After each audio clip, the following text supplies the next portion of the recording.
Welcome to Recovery Report Live. I'm Dan Odess, president of GlobalPro, where we manage risk to recovery, and we have managed more than $1 billion in recovery for thousands of community associations and business owners alike. Well, we got a hot tropics right now. We got everything out from the storms in the Atlantic to areas of interest in the Gulf of Mexico. There was even storms out in the Pacific area. The tropics are on fire right now. There are a lot of things to talk about. There's a lot of predictions that are being made. Unfortunately, and our hearts and prayers go out to all the victims right now in Puerto Rico that are cleaning up or that are in all the rescue efforts and trying to find those that may be in harm's way, that may need help. As we might all remember, after a terrible storm seasons that they had in the past, while there was promises that power would be restored within days, it took months, if not over a year after Maria. So, again, hearts and prayers. We're doing our efforts here at GlobalPro Cares Foundation. Check it out on our website. If you go to globalpro.com, we do a lot of charitable giving, and I encourage all of you to do the same. Check out examples of things that we've done and think outside the box. Look at what you can do. Maybe sometimes as simple as things just to give money, but obviously check those charitable donations, where they're going, what are they used for, and things like that. If you're traveling into the area to help out in the recovery efforts, obviously, we hope that you are safe and well. And if you need stuff, please reach out to us. We want to see how we can help and what we can do to be part of the solution to help that community recover from this loss and damage as we have done in the past. So check it out, globalpro.com. We have GlobalPro Cares Foundation. That's what it's all about. It is a charitable foundation started by our team here to help victims of disaster. And we've continued to do that for more than 10 years now on the front lines, doing what we can. So as I mentioned, the tropics are very busy right now. There's storm predictions, there's storms popping up, there are additional areas of interest that continue to come off of the African coast. Now, there's a lot of contributing factors. I'm not a meteorologist. I'm not going to try to break down the science. We've had meteorologists on in the past. I highly recommend you check out those prior episodes. But today is really talking about preparedness. Since all eyes are on the tropics, there is a threat of storms in this area, whether it's the Florida, East Coast, and Gulf Coast area.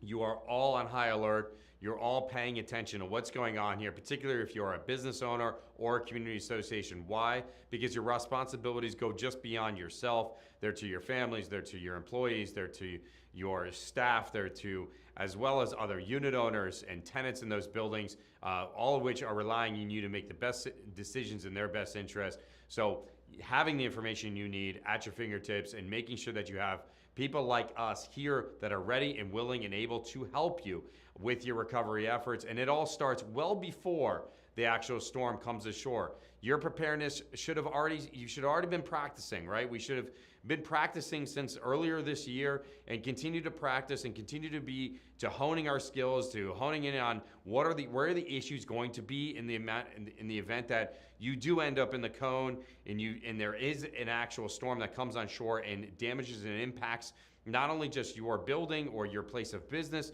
but also your community. What are you going to do? So now, a couple episodes ago, I had on our very own Matt Sangsering, our Senior Vice President here in the Florida office, to talk about things for business owners as well as community associations.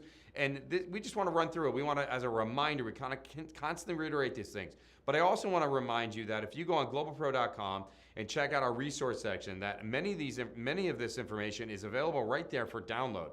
This isn't proprietary stuff. This is information we want to openly share to make sure that our community is prepared that in the event that something major were to occur, such as a hurricane, which brings floodwaters, high wind, debris, extensive damages, not only to your business, your place where you live, your place of business, but also to the community, to its infrastructure.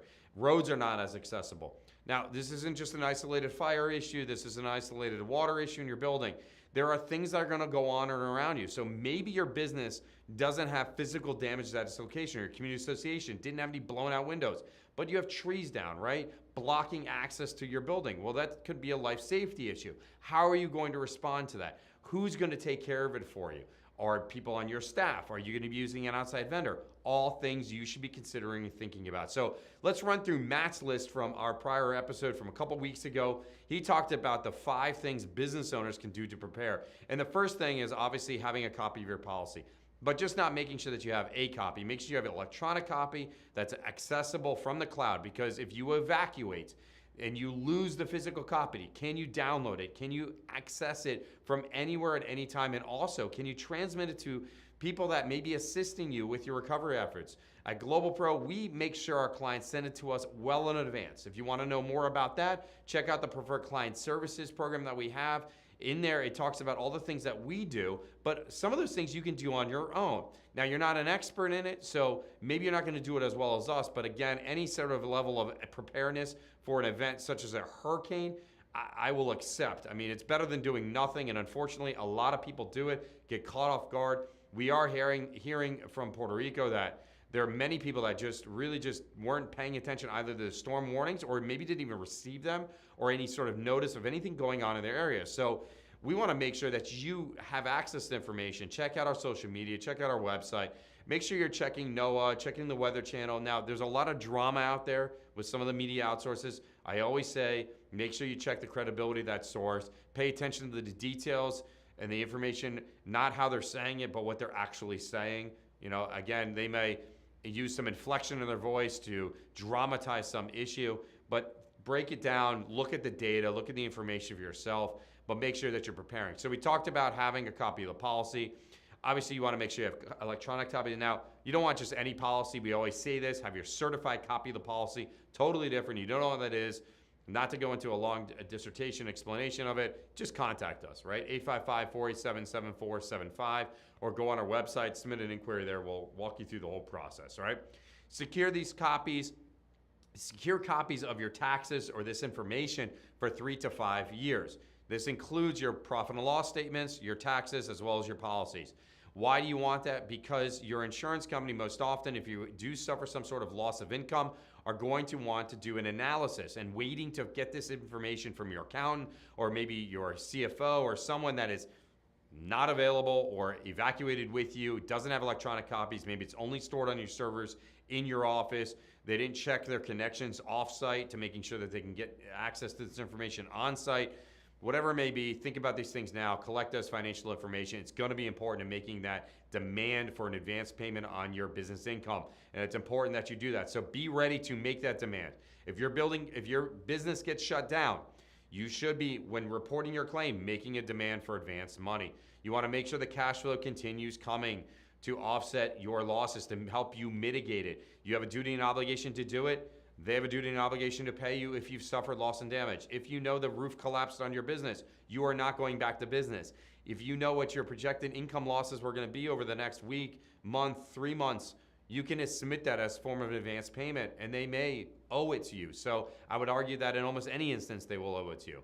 All right, photographs. Photograph the entire place, right? This kind of goes for community associations as well, but we'll get into that, a little bit of a detail, a little bit of nuance there. For a business owner, you will have access to every corner of your place of business. Take photographs of it inside and out, not for social media, not for marketing purposes. Take the photographs so that in the event that you have loss and damage, you can stand in that same corner and take a picture in that same direction and show the before and after. You can show what it looked like before the loss occurred, and you can show what it looked like after the loss. Why is that important? A lot of insurance companies like to use the issue of pre-existing, wear and tear, wasn't what it was, I don't know you to improve the property, etc., etc. All that nonsense, all that bullshit aside, if you have the photo, you can easily prove what it was like before and after. So give your restaurant a good wipe down, organize it, take the photograph right before the storm, so not right before the storm, let's say right now rather, and be ready. Be ready for the event that a storm were to hit. So other than emergency contact information, really big issue. A lot of business owners, unfortunately, don't even ask for this when you're hiring. It's a good hiring practice when you're hiring a new employee. Up front, ask them for some emergency contact information. For a health and safety issue, I mean, it just may help in your daily business, okay? That's part of your business strategy. That's what this show is all about, is to talk about these real issues. But in the event of a major loss or damage, you want to make sure that you can get in touch with these people. They're the people that are going to help you get back into business sooner rather than later. And that's really important to protect your business. And you have a duty and obligation to do sort of things like to get back to business as soon as you can under your policy. So if you can, by just simply having contact information, emergency contact information for all of your employees and making sure that you can get in contact with them in the event that something happens, believe me, it's certainly going to expedite the recovery process. They're going to know where things go. They're going to know what you can or can't do. Maybe they can get to the property before you can. Maybe they can open it up for the emergency response people. Who knows? Whatever it may be, there could be a reason why or a reason to have that emergency contact information. It could also serve as a way to make sure that they're okay, that their family, that their other family members and their loved ones are okay, that they're in a safe place, just simply checking in on them. Letting them know, hey, we're going to be shut down for the next week or 2 weeks trying to recover. Please come in next Monday, Tuesday, whatever it may be, to start helping us get back to business. Maybe you're going to bring in a food truck to help mitigate your loss of income. And maybe you need to do some virtual training. Again, having the emergency contact information will help you coordinate those efforts. So make sure you have that. And last but not least, a contingency plan for what to do if your operations are shut down. I just mentioned a really great example of something such as a food truck. Food trucks, underrated after a storm for business owner, particularly for restaurant owners that suffer loss and damage and cannot operate entirely. Their entire place shut down. Bringing a food truck onto your property, your insurance company might actually pay you to buy one, okay, and use it on your property. And then you have use of that equipment thereafter. Now, you might sell it at the end of it and take a deduction against the claim, whatever it may be, but that's thereafter, right? It'll continue your operations. It'll continue you being in front of your clientele and continuing to provide your craft services or whatever it may be, the type of food that they're interested in. Maybe you're the only restaurant, you get all the business from the emergency response people. And maybe you end up making more money than you would have otherwise made if your business had not got shut down. Who knows? Those things have happened to our clients who have considered these things in their preparedness for a storm. So shifting gears to community associations, contact information, same as a business owner, but here you want it for the unit owner as well as their tenants if they have them. It's so important that you have all of that contact information.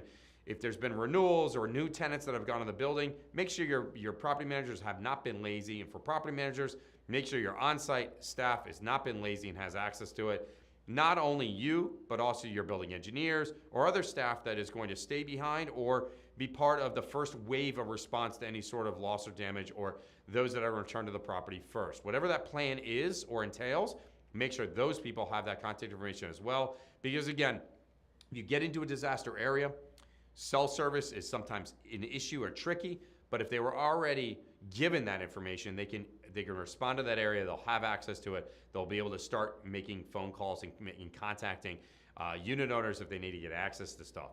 Having access is paramount for any community association to all areas of the property, including units. I don't care about the personal beliefs or feelings of unit owners.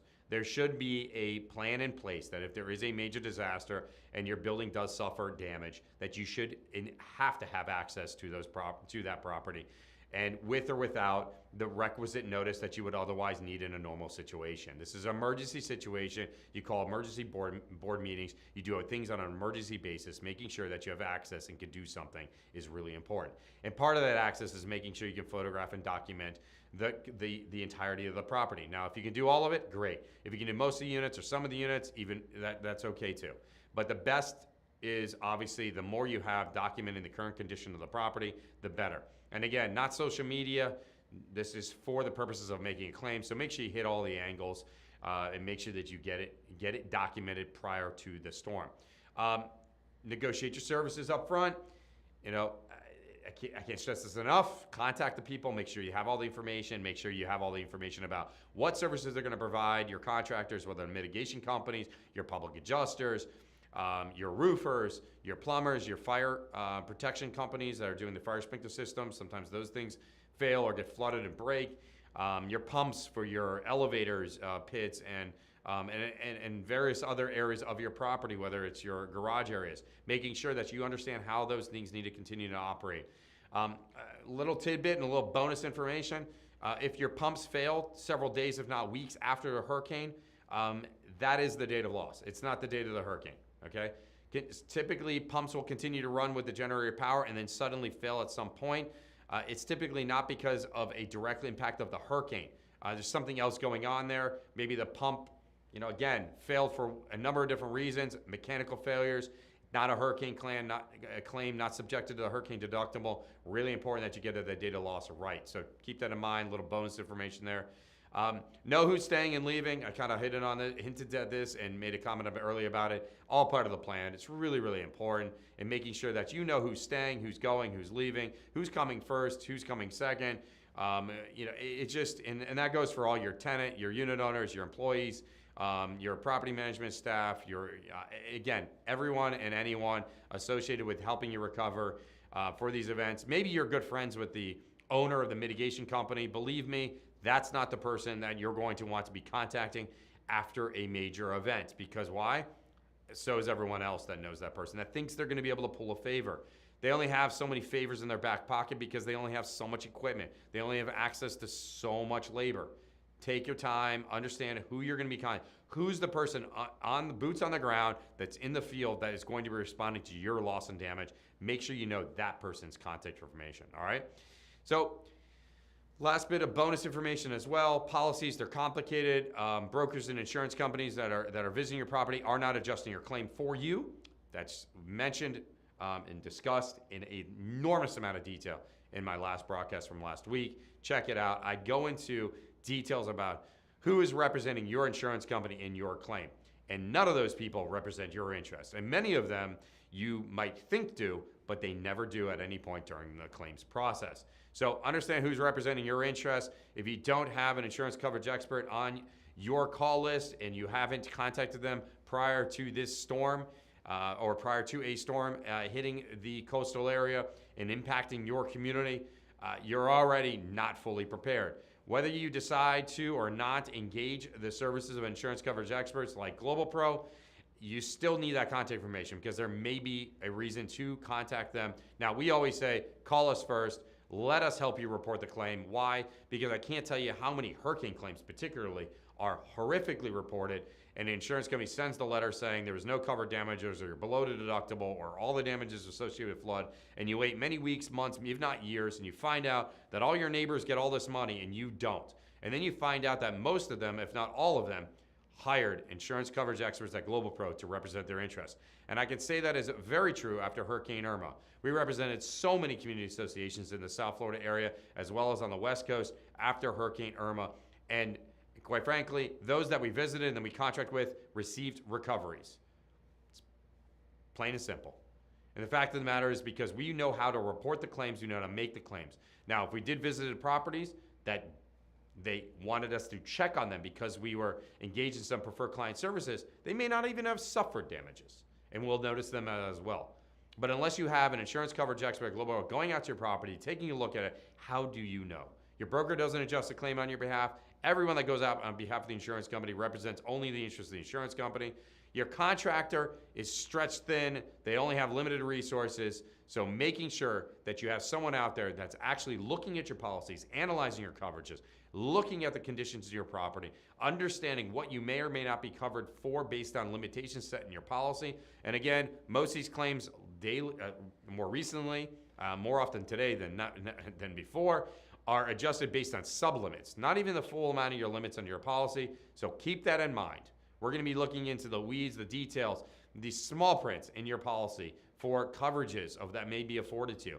Now, that may not be the big dollar numbers that ultimately carry the day for you, but there's many other things that may be limited or subjected to a sublimit that you're not even thinking about recovering for, that may go to the total amount of your recovery, everything that your association or business is entitled to recover for. So keep all these things in mind, particularly for board members and property managers. If you don't have an insurance coverage expert like here at GlobalPro adjusting claim on behalf of the association, then how are you protecting your fiduciary rights and obligations to your unit owners, to your board, and to that association? Riddle me that. Think about it. If we can do anything to help you, please let us know, but be on high alert, be prepared, let us know how we can help you. Again, lots of information on our website, but as well, if you haven't already, subscribe to our YouTube channel, but like us and follow us on all our social media channel. We'll be pushing out all kinds of updates as these things develop. We'll see you next time, same place, right here at 11 o'clock Eastern Standard Time on the Recovery Report. We have a slew of experts and other professionals that are going to be coming on in the next several weeks to talk about important issues as it relates to operating businesses, community associations, as well as important insurance issues. The best way to know when we're going live is to hit that subscribe button and like us and follow us on all social media. Again, same place, same time, right here on the Recovery Report Live.